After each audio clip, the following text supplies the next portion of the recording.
Kim Chu, kinalalayo kay Paolo Avellino. Ano ang dahilan?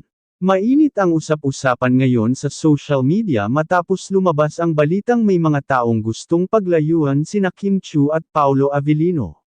Sa kabila ng kanilang natural na chemistry at matibay na pagkakaibigan, tila may ilang hindi pabor sa kanilang pagiging malapit.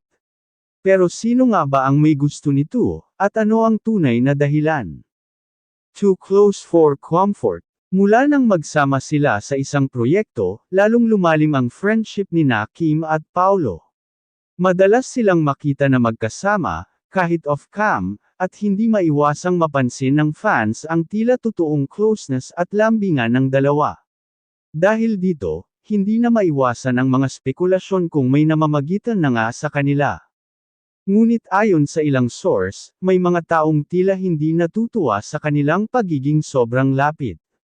May ilan na nagsasabing maaaring hindi ito maganda para sa kanilang individual careers, lalo na kung ang Kim Pao tandem ay makakaapekto sa ibang partnerships na matagal nang nabuo. Sino ang gustong paglayuan ng dalawa? Bagamat hindi malinaw kung sino ang nasa likod ng usaping ito, may ilang haka-haka mula sa netizens. Mga fans ng dating love teams hindi may kakaila na may mga solidong fans ang dating on-screen partners ni Kim at Paolo na maaaring hindi pabor sa kanilang closeness.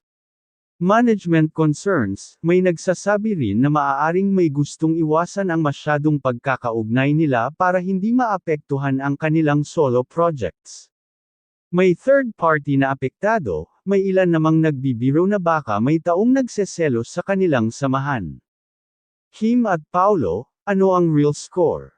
Sa kabila ng mga chismis, parehong nananatiling tahimik sina Kim at Paolo tungkol sa issue. Sa isang panayam, sinabi ni Kim, "Kami ni Paolo, sobrang okay. Wala namang dapat ikabahala. We enjoy working together." Samantala, si Paolo naman ay tila hindi apektado sa mga usapin at nanatiling kalmado. "We respect each other, at masaya kami sa kung anong meron ngayon," sagot niya nang tanungin tungkol sa kanila ni Kim. Fans, hindi papayag. Sa kabila ng kontrobersya, mas lalong lumalakas ang suporta ng fans para sa Kim Pao tandem. Sa Twitter, trending ang hashtags #WeLoveKimPao at #StayStrongKimPao, na nagpapakita ng solidong pagmamahal mula sa kanilang supporters. Marami ang nagsasabing hindi dapat mapigilan ang natural na pagkakaibigan ng dalawa, lalo na kung wala namang masamang nangyayari.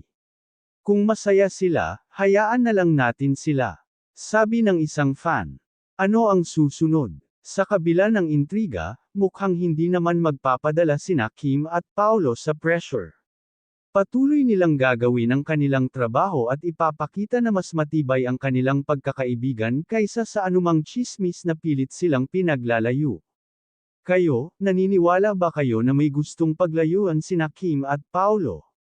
I-share ang inyong opinyon sa comments.